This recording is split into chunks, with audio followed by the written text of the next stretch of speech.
क्या आपको नहीं लगता कि उर्दू और इस्लामिक स्टडी को यदि सिविल सर्विस से अलग कर दिया जाए तो यह समस्या तुरंत ही समाधान हो जाएगी?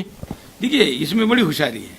उन्होंने इस्लामिक स्टडी नाम का कोई सब्जेक्ट नहीं रखा है, लेकिन उर्दू में जब आप लिटरेचर पढ़ोगे, साहित्य पढ़ोगे, तो स्वाभाविकता उसमें छत्रपति शिवाजी महाराज थोड़ी होंगे, उसमें आपका हिंदू वांग्मय थोड़ी होगा, संत वांग्मय थोड़ी होगा, तो होगा तो वही जो आप पढ़ोगे। बड़ी चौंकाने वाली बात है, उसमें हिस्ट्री पढ़ाई जाती है और उस हिस्ट्री में उस खिलजी को क्रांतिकारी कहा गया है जिस खिलजी ने मां पद्मावती पर बुरी नजर डाली थी और हजारों महिलाओं ने अपने प्राणों की आहुति दी थी सती जाकर। उनका हत्यारा खिलजी वहां नायक है। आपको पता है यूपीएससी की हिस्ट्री में जो खिलजी नायक है ना, उसकी क्रांति क्या है सबसे बड़ी? उन्होंने इस देश में लोंडागिरी, लड़के से लड़के ने संबंध रखने को अधिकृत करके उनके रेट तय कर दिए गए थे। ऐसा आदमी अगर सिखाया जा रहा है तो आप कौन सा हिंदुस्तान बनाना चाह रहे हैं? सर, पहले तो मनमोहन सिंह की सरकार थी, उसको जाने दीजिए। जब से राष्ट्रवादी सरकारें आई है, आपको पता है मनमोहन सिंह जी के टाइम में केरला में एक जिले के लोगों ने आंदोलन कर दिया था कि हमारी आबादी 50% से ज्यादा हो गई है, इसलिए यहां पर कलेक्टर सिर्फ मुसलमान ही होना चाहिए। तो आपको भविष्य में यह खतरा भी नजर आता है क्या? इतना ही नहीं, उन्होंने अपना झंडा बनाया, उन्होंने अपना गीत बनाया और उन्होंने अपना एजेंडा भी बनाया। जिस जिले की आप बात कर रहे हैं, खतरा नजर नहीं आ रहा है, खतरा दिख रहा है मुझे।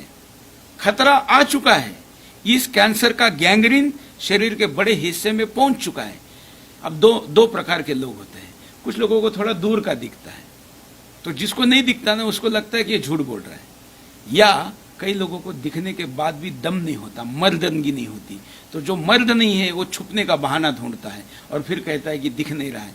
शुतुरमुर्ग होके नहीं चलेगा। शुतुरमुर्ग नाम का प्राणी होता है।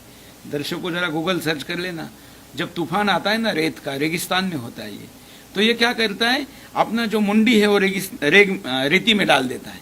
इसको लगता है कि मैंने अपनी मुंडी उसमें डाल दी तो तूफान बंद हो जाएगा, लेकिन तूफान उसको लेकर चला जाता है। आज का हिंदू शुतुरमुर्ग की हरकत कर रहा है। अगर इस हरकत में जाएगा तो उसका खत्म होना तय है। हमारे पास दो विकल्प है, या तो बाकी लोगों के जैसा अपना अपना काम करो, करियर करो। मेरे पास इतना बड़ा चैनल है, मुझे क्या ये करने की जरूरत है? ये लड़ाई मेरी व्यक्तिगत लड़ाई नहीं है, ये लड़ाई सार्वजनिक हित की लड़ाई है। लेकिन नुकसान मैं अकेला झेल रहा हूं, मैं तैयार हूं, लेकिन आप लोग साथ दें।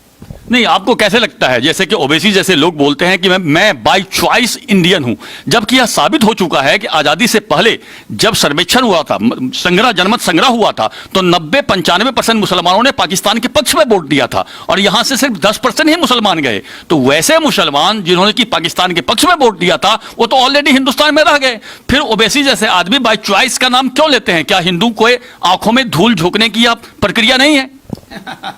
देखिए, वो तो धूल झोंक ही रहे हैं, ये तो उनका मेन काम है। हमें क्यों नहीं दिखाई दे रहा है कि वो धूल झोंक रहे हैं? ये मुद्दा है भाई। वो तो अपना काम कर रहे हैं ना, वो तो अपने धार्मिक कहिए, उसको सामाजिक कहिए, आपको जो नाम देना है दीजिए, उसको राजनीतिक कहिए। ओवैसी जो कर रहा है ये राजनीति नहीं है, अराष्ट्रनीति है, ठीक है ना? इसलिए हमें तो राजनीति नहीं, राष्ट्रनीति करनी है। धन्यवाद सर। ये थे हमारे साथ सुरेश चौहान जी, हिंदू हृदय सम्राट। हम इनका तहे दिल से स्वागत करते हैं, अभिनंदन करते हैं। नमस्कार। नमस्कार।